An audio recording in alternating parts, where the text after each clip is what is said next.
Salve, salve meus queridos, professor Red aqui para mais uma aulinha de física e o assunto da vez é trabalho. Bora lá? Qual que é a definição de trabalho? Trabalho de uma força é a energia mecânica que essa força vai fornecer ou vai retirar de um corpo ao longo de um deslocamento. Então, aqui eu tenho o exemplinho de um corpo que está sujeito a uma força F. E essa força F vai ou ajudar ou atrapalhar em um deslocamento D que ele vai fazer. Veja que entre a força F e a direção de deslocamento existe um ângulozinho θ.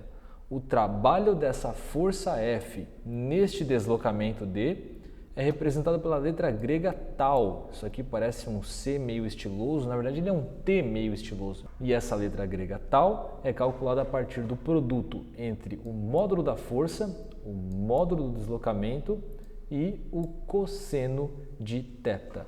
Lembrando que trabalho sendo uma energia vai ser calculado com a unidade Joule. Esse J maiúsculo que a gente lê como Joule. Essa é a unidade de trabalho. Vamos tratar uns casos especiais aqui então. Tenho aqui sobre este corpo 4 forças agindo, F1, F2, F3 e F4. E no final das contas esse corpo vai fazer um deslocamento na horizontal para a direita. O que a gente pode afirmar acerca dos trabalhos de cada uma dessas 4 forças? Em primeiro lugar, F1 vai realizar um trabalho motor que vai receber sinal positivo. Por quê?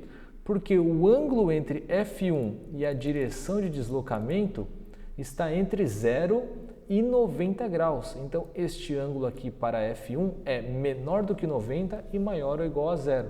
Significa que ele está ajudando esse bloquinho no movimento dele. É um trabalho motor, sinal positivo.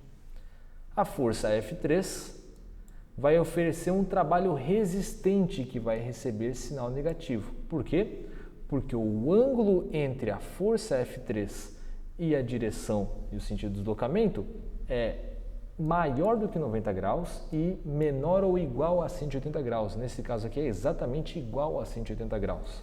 Se você lembrar da fórmula de trabalho, o cosseno de um ângulo que está no segundo quadrante é negativo e por causa disso esse trabalho também vai ser negativo.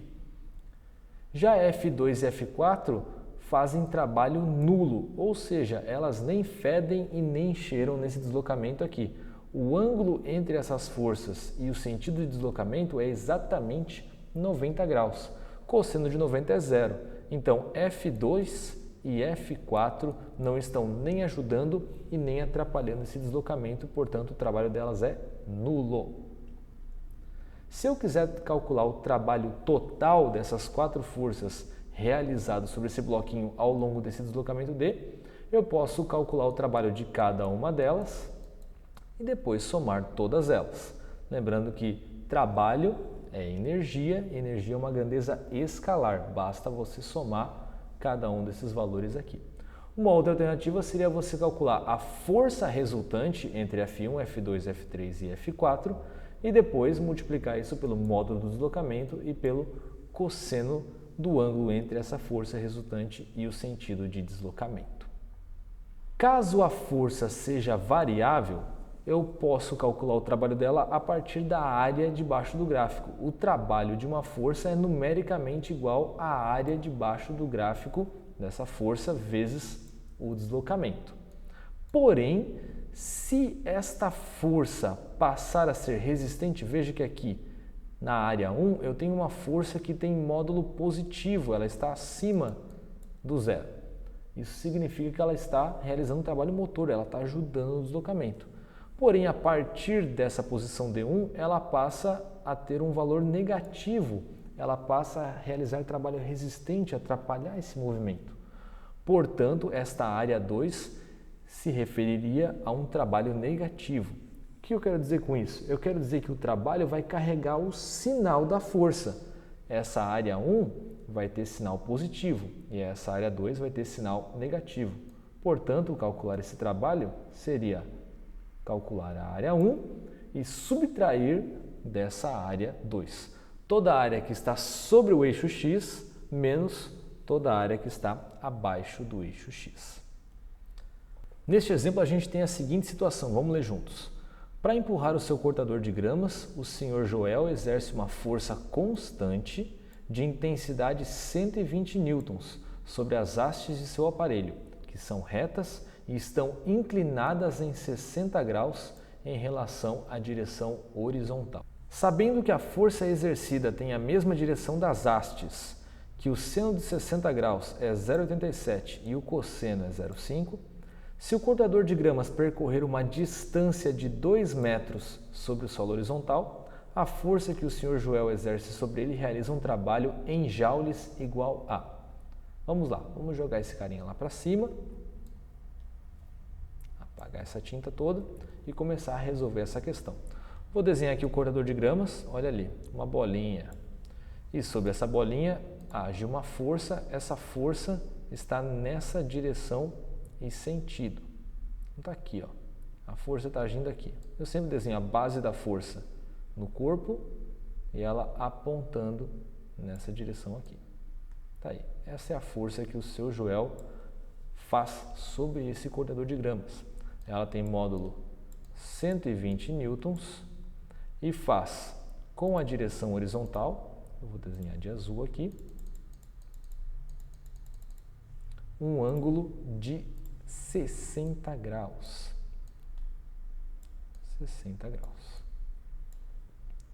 O deslocamento que este cortador de grama vai fazer tem módulo de 2 metros. E a pergunta que ele faz, dadas todas essas grandezas, é qual vai ser o trabalho exercido por essa força F. Então a pergunta no final das contas é quanto vale o trabalho exercido por essa força. Aí, bora resolver? Bora lá.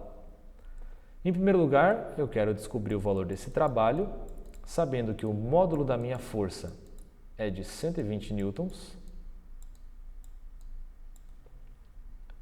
O ângulo que ela forma com a direção do deslocamento é de 60 graus, que possui um cosseno igual a meio.